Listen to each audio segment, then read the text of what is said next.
शांताकारं भुजगशयनं पद्मनाभं सुरेशं विश्वाधारं गगनसदृशं मेघवर्णं शुभांगं लक्ष्मीकान्तं कमलनयनं योगभिर्ध्यानगम्यं वन्दे विष्णु भवभयहरं सर्वलोकैकनाथं कठोरगौरं करुणावतारं संसारसारं भुजगेन्द्रहारं सदा वसन्तं हृदयारविन्दे भवं भवानी सहितं नमामि। देवी और सज्जनों, भगवान विष्णु अभी सैया अवस्था में जा चुके हैं और भगवान शिव जागृत हो चुके हैं।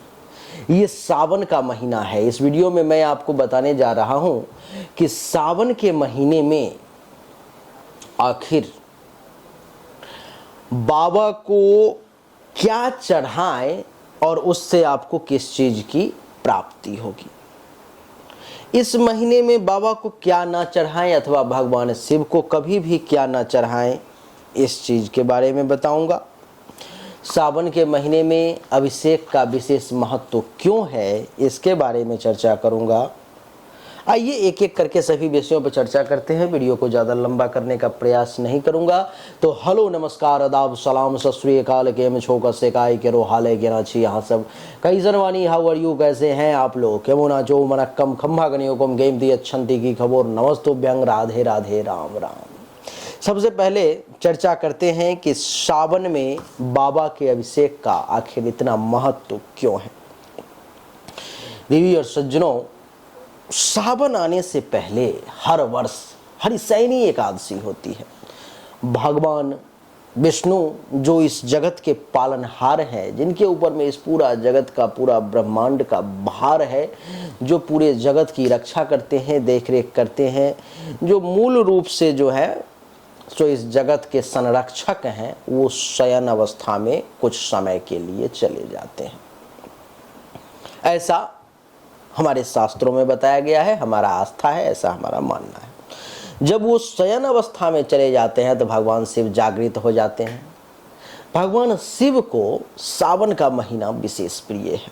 इस महीने में झमाझम बारिश होती है और कहते हैं कि जलाधारा भगवान शिव को जो है सो भगवान शिव को जल का धारा बहुत प्रिय है। सावन और भादो ये दो महीना ऐसा होता है जैसे बारिश खूब होती है, इसलिए ये भगवान शिव को बहुत प्रिय है।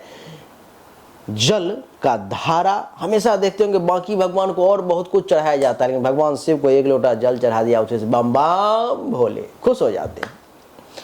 तो इसीलिए क्योंकि भगवान विष्णु चले जाते हैं शयन अवस्था में, भगवान शिव जागृत हो जाते हैं और ये सावन का पहला महीना शुरू होता है, पहला दिन शुरू होता है, वहीं से जागृत होते हैं। इसलिए भगवान शिव का अभिषेक सावन के महीने में वो लोग भी करते हैं जो कभी भी पूजा पाठ नहीं करते, जिनका पूजा पाठ से कोई लेना देना नहीं, फिर भी सावन के महीने में वो अभिषेक जरूर करते हैं। देवी और सज्जनों, इस वर्ष एक और शुभ संयोग है कि सावन का जो प्रारंभिक दिन है वो भी सोमवार है और सावन का जो अंतिम दिन है वो भी सोमवार है। यानी कि 22 जुलाई से सावन शुरू हो रही है, वो भी सोमवार, और 19 अगस्त को सावन खत्म होगा, वो भी सोमवार। ऐसा बहुत दिनों के बाद संयोग हुआ है, 5 साल के बाद। 5 साल पहले ऐसा बना था, 5 साल के बाद फिर ऐसा बना है, फिर कब बनेगा पता नहीं। दूसरी चर्चा हमारी कि भगवान शिव को किस चीज से अभिषेक कब कब करें जिससे कि आपको उसका समुचित लाभ मिल पाए, और क्या इच्छा है आपकी, इसके बारे में बता देता हूं। अगर आपको समस्त मनोकामना की पूर्ति करनी है तो गंगाजल से बाबा का अभिषेक करें। अगर आपको वर्षा चाहिए तो भगवान शिव का जल से अभिषेक करें। अगर आपको भयंकर रोग है जो शांत ही नहीं हो रहा, ठीक ही नहीं हो रहा, तो इस महीने में कुशोदक से भगवान शिव का अभिषेक करें, अर्थात गंगाजल ले आएं अथवा जल ले आएं, उसमें कुश डाल दें और उस जल से भगवान शिव का अभिषेक करें। इससे आपके भयंकर रोग भी जो है, असाध्य रोग भी शांत हो जाएंगे। अगर आपको गाड़ी चाहिए, जमीन चाहिए, मकान चाहिए, काम नहीं बन पा रहा था लंबे समय से, आप भगवान शिव को दही से अभिषेक करें। दही से आप अभिषेक करेंगे, भगवान शिव आपको भवन और वाहन दोनों का सुख शीघ्र प्रदान करेंगे। अगर आपको पैसा चाहिए, पैसा नहीं मिल पा रहा है, खूब परिश्रम कर रहे हैं, कहीं ना कहीं पैसा अटका हुआ है, कमाया हुआ है, फिर भी नहीं मिल पा रहा है, तो गन्ने के रस से अभिषेक करें। इससे पैसे आमदनी की वृद्धि होती है, लक्ष्मी की प्राप्ति होती है। अगर आपको धन वृद्धि के लिए और विशेष उपाय करना है तो एक तो हो गया गन्ना के रस से, और दूसरा हो गया कि शहद और घी दोनों को मिला करके बाबा का अभिषेक करें। इससे भी आपकी लक्ष्मी की वृद्धि होगी, धन की वृद्धि होगी। अगर आपको मोक्ष चाहिए, अब ये है कि भगवान शिव की कृपा हो जाए जो इस जन्म के बाद दूसरा जन्म ना लेना पड़े। मोक्ष चाहिए तो बार बार जो है सो गंगा जल से अथवा किसी भी तीर्थ धाम के जल से बाबा का अभिषेक करिए। गंगा जल उसमें सबसे उत्तम है। अगर आपकी बीमारी है जो ठीक ही नहीं हो रही, नष्ट नहीं हो रही, तो इत्र से बाबा का अभिषेक करिए। इत्र अगर पूरा का पूरा करना संभव नहीं है तो जल में इत्र मिला दीजिए और जल और इत्र के साथ बाबा का अभिषेक करें। संतान की इच्छा है, संतान की प्राप्ति नहीं हो रही है, बाबा संतान नहीं दे रहे हैं, पुत्र प्राप्ति की इच्छा है, तो जिस गाय का बच्चा भी है साथ में, ऐसे गाय के दूध से बाबा का अभिषेक करें। आपको भगवान की कृपा रही तो अगले सावन से पहले संतान की प्राप्ति हो जाएगी, उसमें भी पुत्र की प्राप्ति हो जाएगी। अगर आप चाहते हैं कि आपको ऐसा बुखार लग गया है जो ठीक ही नहीं हो रहा है, 2 दिन 4 दिन 5 दिन 10 दिन 20 दिन तो लगातार चल रहा है, अब मरणासन स्थिति में आ गए हैं, ज्वर की शांति ही नहीं हो पा रही है, तो ज्वर की शांति के लिए गंगाजल अथवा किसी भी तीर्थ के जल से अभिषेक करें। जब भी संकल्प हो तो ये शब्द उसमें ऐड करें, क्योंकि एक एक चीज का अलग अलग महत्व है। कभी गंगाजल के अभिषेक करने से मोक्ष की प्राप्ति के लिए संकल्प किया जाता है, तो कभी गंगाजल से अभिषेक करने से वर्षा के लिए, तो कभी गंगाजल से अभिषेक करने से ज्वर शांत के लिए भी किया जाता है। तो अगर ज्वर की शांति चाहिए तो गंगाजल से अभिषेक करिए और उसमें संकल्प में ऐड करें कि मैं ज्वर की शांति चाहता हूँ। देवी और सज्जनों, इतना ही नहीं, आपकी जानकारी के लिए मैं बता दूं कि अगर वंश का विस्तार चाहते हैं कि आपका आने वाला पुष्ट एक के बाद एक बेटा पोता परपोता चलता रहे, तो इसके लिए जो है सहस्त्र नाम का उच्चारण करते हुए गाय के घी से बाबा का अभिषेक करें। वंश का हमेशा जो है विस्तार होता रहेगा।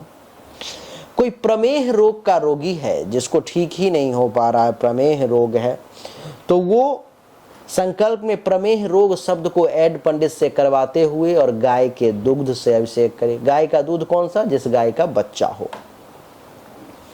अगर किसी की बुद्धि बहुत कमजोर है, बुद्धिमान नहीं है, बार बार चीजों को समझाते हैं फिर भी नहीं हो पाता है, तो ऐसे लोगों के लिए दूध में शक्कर मिला करके अभिषेक करें। जड़ बुद्धि जो है सो तीक्ष्ण बुद्धि में बदल जाएगी।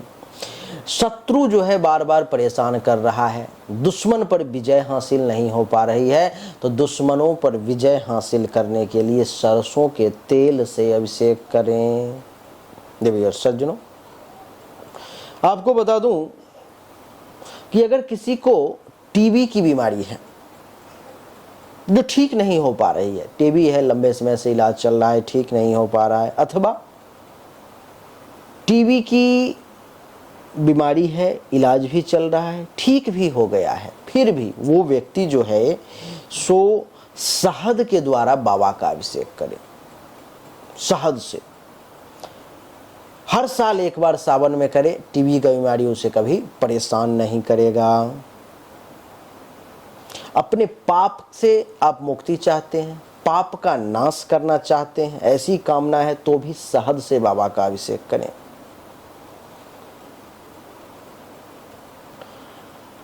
चाहते हैं कि कभी बीमार ही ना पड़े, बार बार बीमार हो जाते हैं, छोटी छोटी चीज़ों से बार बार बीमारी परेशान करती है, आरोग्यता की प्राप्ति चाहते हैं तो गाय के दूध में गाय का शुद्ध घी मिला करके बाबा का अभिषेक करें, जल्दी बीमार नहीं पड़ेंगे।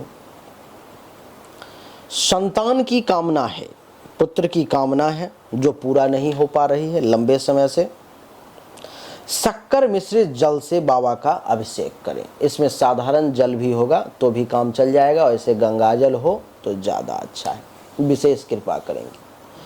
तो देवी और सज्जनों, कुछ इस प्रकार की बाबा के लिए उपाय है, विधि है। सावन का एक खास महीना है, जो किस इच्छा के लिए किस चीज़ से अभिषेक करें वो हमने बताया। अब एक और पॉइंट के बारे में मैं बताना चाहता हूँ कि बाबा को क्या क्या चढ़ाएं जिससे कि बाबा प्रसन्न होंगे। तो बाबा को चढ़ाने की जहाँ तक बात है तो बाबा को अक्षत जरूर चढ़ाएं। बाबा को अक्षत बहुत प्रिय है, अक्षत बाबा को बहुत प्रिय है। जब भी जाएं तो अक्षत चढ़ाएं। बाबा को बेल पत्र जरूर चढ़ाएं। बेल पत्र में 3 पत्ता वाला जो बेल पत्र हो वो बाबा को बहुत प्रिय है। 5 पत्ता हो जाए, 4 पत्ता हो जाए, बाबा को बहुत प्रिय है, लेकिन कम से कम 3 पत्ता। जब भी बेलपत्र चढ़ाएं तो बेलपत्र के पीछे का जो डंडा है एक गोलाकार होता है, उसको तोड़ दिया करें और फिर बेलपत्र चढ़ाएं, नहीं तो उसका बहुत भारी जो है सो अपशगुन होता है। फूल, अक्षत, धूप, दीप ये सब का तो प्रयोग करेंगे ही। परफ्यूम, बाबा को इत्र जरूर चढ़ाएं। बाबा को धतूरा का फल जरूर चढ़ाएं। बाबा को अकौन का फूल जरूर चढ़ाएं। ये सब बाबा को बड़ा प्रिय है।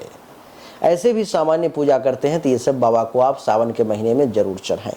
देवी और सज्जनों, अब है कि बाबा को क्या नहीं चढ़ाएं जिससे कि आपका नुकसान ना हो। बाबा को क्या वर्जित है। बहुत लोगों को बहुत चीज़ों से एलर्जी हो, जैसे कि मुझे धूल से एलर्जी है। मैं जब धूल में चला जाऊंगा 2 मिनट के लिए तो मुझे सर्दी, खांसी, पूरा जुकाम शुरू हो जाएगा, पुंडों से बीमार पड़ जाऊंगा। इसी प्रकार से बाबा को भी कुछ चीज़ों से एलर्जी है। जैसे क्या है, तो फूल में केतकी का फूल ना चढ़ाएं और केवरे का फूल बाबा को ना चढ़ाएं, ये बाबा को बिल्कुल पसंद नहीं है। तो देवी और सज्जनों, यही सावन के महीने के विशेष उपाय हमने आपको बताए, आपको जरूर करना चाहिए, करवाना चाहिए। उम्मीद करता हूं कि ये छोटा सा वीडियो जरूर आपको पसंद आया होगा। हाँ, जब भी अभिषेक करें तो रुद्राक्ष पहन करके ही अभिषेक करें, नहीं तो उसका फल आपको पूरा नहीं मिल पाएगा। मेरे माध्यम से आप करवाना चाहते हैं अभिषेक, 11,000 रुपया का खर्चा होगा आपका। आप अभिषेक निश्चित तौर पे करवा सकते हैं। सामने दिए गए नंबर पर में आपको मैसेज करना है, व्हाट्सएप करना है, लिखना है गुरुदेव प्रणाम, मुझे सावन के महीने में अभिषेक करवाना है, मेरी कामना ये है। क्योंकि अभिषेक में भी संकल्प बहुत महत्वपूर्ण है। अगर संकल्प सही तरीके से नहीं हुआ तो वो पूजा आपकी विशेष नहीं, सामान्य ही रह गई। उम्मीद करता हूँ कि ये छोटा सा वीडियो आपको पसंद आया होगा, अच्छा लगा होगा। अगर आपको पसंद आया, अच्छा लगा तो इस वीडियो को लाइक करें, शेयर करें, चैनल को सब्सक्राइब करके इसके बेल आइकन के बटन को दबाएं। एक बार फिर से आप सभी का बहुत बहुत धन्यवाद। Thank you so much. जय हिंद, वंदे मातरम। बोलिए राधे।